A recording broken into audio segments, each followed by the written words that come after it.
Good afternoon. My name is William Burchard. I'm a scientist with ASB. My credentials are I've done a lot of work for NASA, built a robotic arm, Masters in Mathematics, and EE. What I like to talk about is an idea, a method, or invention, some theories I have regarding what we call, or what I call, the super blue domain. Now bear with me because this is fairly hard for me to explain, as I've never done this before. This is kind of a new thing for me. But I want to explain about the super blue domain because it's very important to understand why some of my inventions and experiments are actually working and why things have changed, and my theories of why.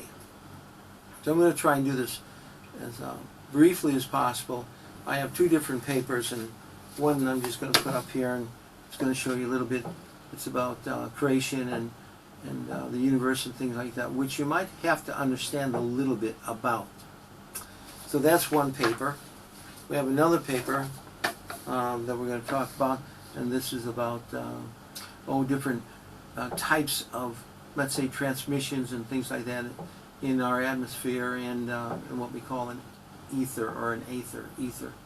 So let me start first, once again, William Burchard with ASB. Please understand that so I don't ramble on and say a lot of things like needless things over and over again.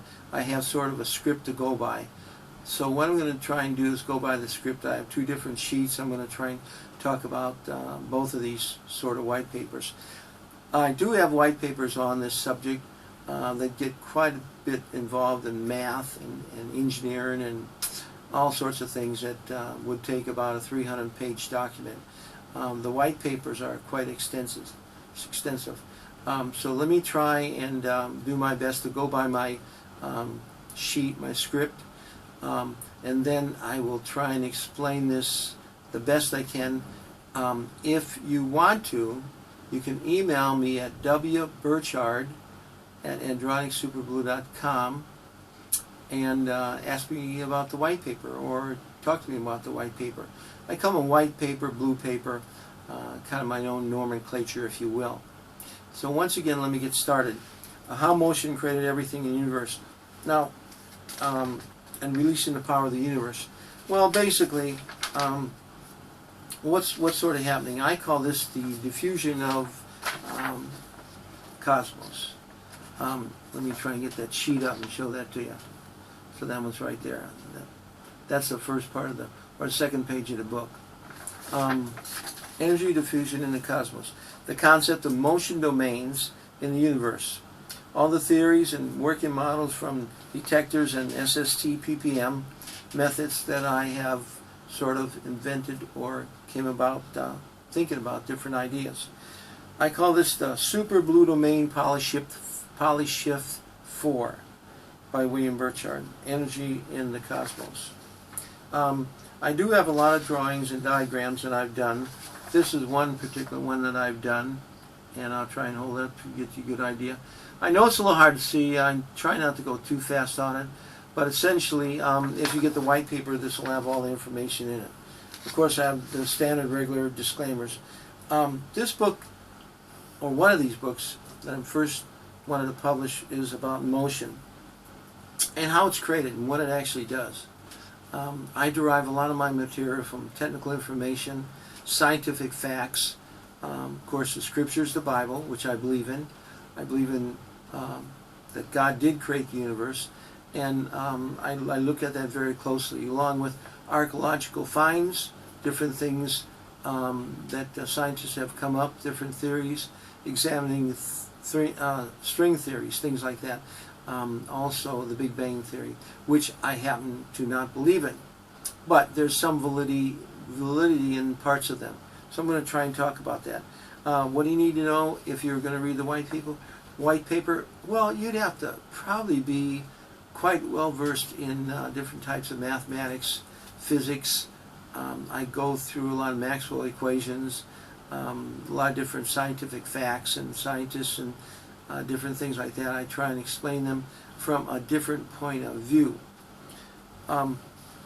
So what am I really trying to say? I'm trying to say that I have sort of a new idea, new method, and ideas about motion. Let me just go through the first chapter. First chapter of my one book, a brief overview of motion. Rate of change. I go through difference of potentials. Second domain. I believe we're living in a certain type of domain in the universe. This domain is basically considered a domain that the Earth is in, or evolving around in. There's a second domain that we could progress into. And what do I mean by that? Well, let's talk about the Earth a little bit. As most of the scientists know, and everyone has well accepted, there is electromagnetic energy around the Earth. Where does that really come from? I mean, it's a rock. Where does the magnetics come from? How's it actually evolved? I don't think we have a good idea, other than they say from the sun, the energy from the sun. Well, I'm not sure if I believe in that theory, because there's other types of planets and things like this, and this where maybe if you study about cosmology, you'll find that maybe we don't get all the energy from the sun. Maybe it's from something else. I believe it's from motion. I believe motion creates energy, and all the energy that we're thinking about, talking about, and that we're using. This is why I get into motion primarily as the subject of the book. When you talk about motion, motion gets to be quite complex. The scientists, Einstein, many other scientists, have really approached it on a quantum level, a smaller level, atom level, and they look at motion, basically motions of the atoms and things like that. Of course, they come up with many different theories and what have you, and that's fine. That's one way to approach it. I approach it a little differently, maybe more of the empirical, maybe more of the bigger picture type aspect to look at it. But essentially, I have looked at all their documents and papers that have written, and I have a pretty good knowledge of that. Not to say they're wrong, they just approach it differently. What am I saying? Let's just take Maxwell equations. 4 equations. The fourth one, you kind of put the other 3 together. It doesn't account for some things that are missing. Okay, virgins. Okay, originally thought, and also the propagation of magnetic energy through the universe, or even through our atmosphere on the Earth. The way that electrons and the way that atoms and things like this get passed through 2 plates of a capacitor, and what really happens, that's really not defined that well. Although I don't disagree with his findings, I say they need to be expanded. What he has, Maxwell, Faraday, and other people like that, and Tesla, great scientists, Einstein, could name a lot of them. What they have developed is for this domain. This is why I'm talking about a second domain, and maybe even a third domain. I'm not sure at this point. But getting into a second domain, now getting back and trying to take a more practical view and an aspect of this, what really happens? Well, let's talk about what was once called ether. Something in the universe, or something on this earth that's causing something. Just getting back a little bit into electromagnetics, yes, we know there's electromagnetic field. Does that stop, let's say, transmissions of a certain type? Possible. That's possible. But the ether itself, I believe, is there, but I don't call it ether. I call it motions, or motion bits.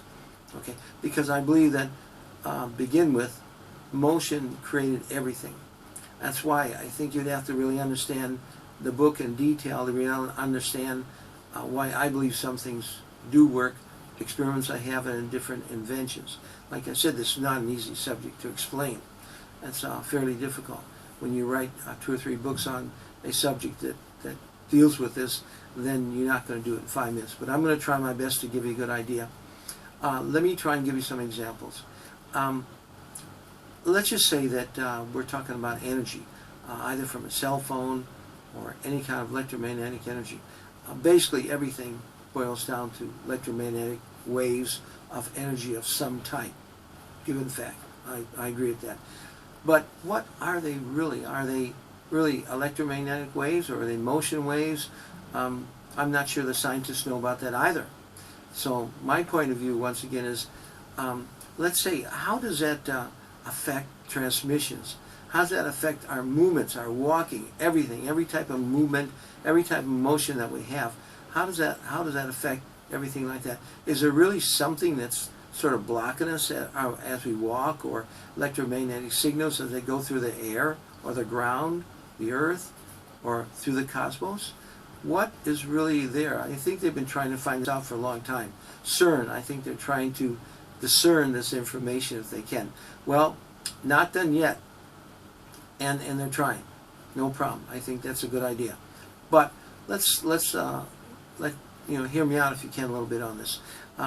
So what do we have? We have something that's blocking our motion in some way, or pulling or attracting and changing it. And once again, this is where I'm thinking about essentially motions that really kind of get in the way of what we're doing in this domain. Now, let's say if you think of the Earth in a great big plasma, like a gel, okay? You can't see the gel, but it kind of like stops you from moving. It changes the whole physics of, if we could change that gel, it changed the physics and all the laws that obviously our great scientists have come up with. Once again, what they come up with is just fine for this domain. But let's say we could change that gel. Let's say we could open a road map, a door, a channel, somehow. I think I know how to do it. And open that channel, and you'd have no interference, you'd have no obstruction in any kind of transmission, motion. It just, the possibilities are endless. It's amazing. So let's assume that there's some gel, and we can't see it, but it stops so many different things like motion, sound. Quite an odd experiment that NASA did years ago near a garbage dump is they actually stopped the smell by changing a type of motion around that garbage dump. Not well publicized, but it was done in fact, and it did stop the smell. So can we stop the vision of me seeing you or someone seeing something else? Could we stop that? We're not really changing the structure of what we're looking at. We're just changing the transmissions between the two things being observed. So we're changing that gel so we either see it, don't see it, but it's always there. So if I'm looking at someone, they are always there, but I'm changing that intermediate transmission between the 2 points. Changes a lot of things. Really changes quite a bit. How do we do this? Well, I believe we could do this with motion, upsetting the motion in this domain. How's that done?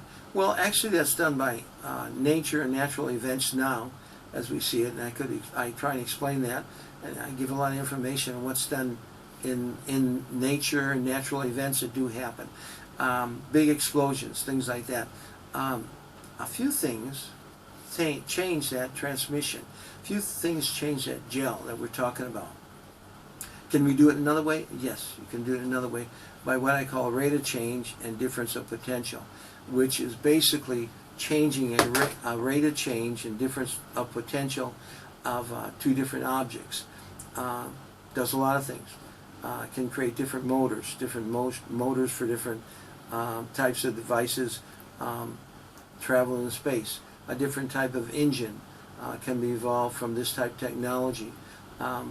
Transmission of the internet requiring no wires. Transmission of power requiring no wires. And this is amazing technology, but it's what I call rate of change, difference of potential. Two different things that are really crucial to my theories and what I'm working on. So what have I done? Basically, I've done some experiments where I actually could stop sound. I didn't achieve the vision yet, although I've skewed it quite a bit.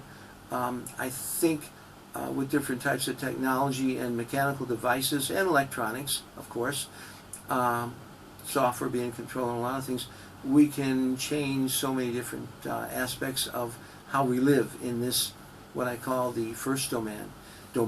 Second domain, that's where we alter those fields, those gels, and make things change. This is the basic foundation. Why have all my detector technologies worked? Because I changed that gel. I change that. I make a tunnel. If I make a tunnel, I make a road map. It's real easy to get information from A to B, from me to you.